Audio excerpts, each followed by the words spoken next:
In 2018 alone, 51 families had to suffer the unimaginable, losing a beloved son or daughter while being at the place where they should feel the most protected. 2018 marked the most school shooting incidents in history. Attending Sandy Hook Elementary myself, I've seen firsthand how violence in schools can tear families apart and ruin lives. I've had friends that lost siblings and were never the same because of it. Over 33% of parents are afraid to send their children to school. So as a nation, why don't we come together and try to resolve this horrific problem? Many educated people have proposed lots of different solutions, such as armed guards and teachers, safer school designs, and metal detectors, just to name a few. But the most efficient solution, and the solution I believe we should put the majority of our resources to, is mental health. The United States has had 57 times as many school shootings as the other major industrialized countries combined. Is that stat alone not enough to make our leaders do something about it? Clearly the problem is only relevant in the US, so there has to be a solution or a way to prevent it. As of 2017, school safety has become a booming industry worth over $2.7 billion. The majority of that money goes to architectural designs of the schools and to the physical security, but dances around mental health the real problem. On average, there are approximately 455 students to every one guidance counselor. This number is absolutely unacceptable. Guidance counselors play such a pivotal role in raising our youth. They are a helping hand or someone the students can trust.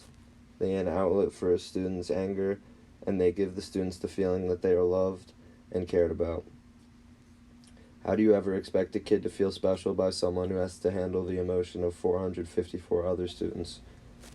Even though it may be costly, we can put the resources we are currently putting towards schools' physical safety and instead hire more guidance counselors that will each be responsible for only about 10 students. Studies show that 75% of students admitted to suffering from bullying and 46% admitted to feeling lonely. If these children were provided with a trusted adult other than their parents who was trained on how to help kids cope with their problems, it very well could prevent the kids that end up going down the path of a school shooter. These meetings will ensure that the students aren't being bullied and that everything is going well in their lives. Students can have weekly checkups with their guidance counselors or more if necessary. While it may seem a bit overkill, something absolutely has to be done about the school shootings in America, and at the rate we've been going at, it doesn't look to stop anytime soon. For this to be fully effective, parents have to be entirely on board as well. If a child doesn't feel loved by their parents, then who is supposed to love them? Parents and guidance counselors can work together and discuss the best way to effectively maintain the child's mental health. Parents have to start realizing that they have the power to make schools safer. They spend the most time with the children and know the most about them. This means that it's easiest for them to recognize when something is wrong and catch early warning signs. If every parent was there for their child and was supportive of them, I believe school shootings as a whole would cease to exist. It is impossible to make sure that every child has loving parents that will try to maintain their mental health, but it is possible to give the children a guidance counselor that they can trust. Protecting mental health is the best solution for school shootings. However, there are many other feasible options that can have some serious upside. Installing armed guards in schools could drastically improve school safety. If a shooter were to come in, a school would be completely vulnerable to them until police arrived. With an armed guard on campus, while it's not likely, there's a chance that they can stop the shooter and save some very important lives.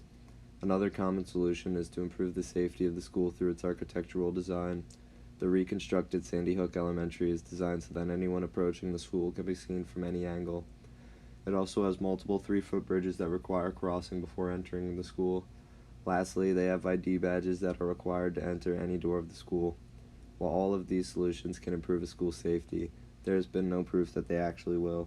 Along with that, they don't even consider the prevention aspect of the shooting the most important part.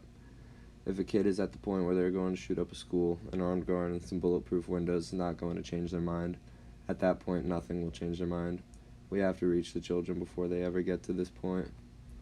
America is the only nation in the world that has to constantly suffer from losing children to school shootings. We have to come together and make the necessary changes that so many other nations have. While improving the security of schools and arming guards and teachers could be beneficial, appointing guidance counselors that are able to fully take on the emotional load of a child is the best way to stop the chaos. If these people can show the kids that they are loved and help them find peace with any problem that they are dealing with, they can stop many potential disasters. We have to try our best to keep the youth's mind away from darkness because that's the only way the violence will stop.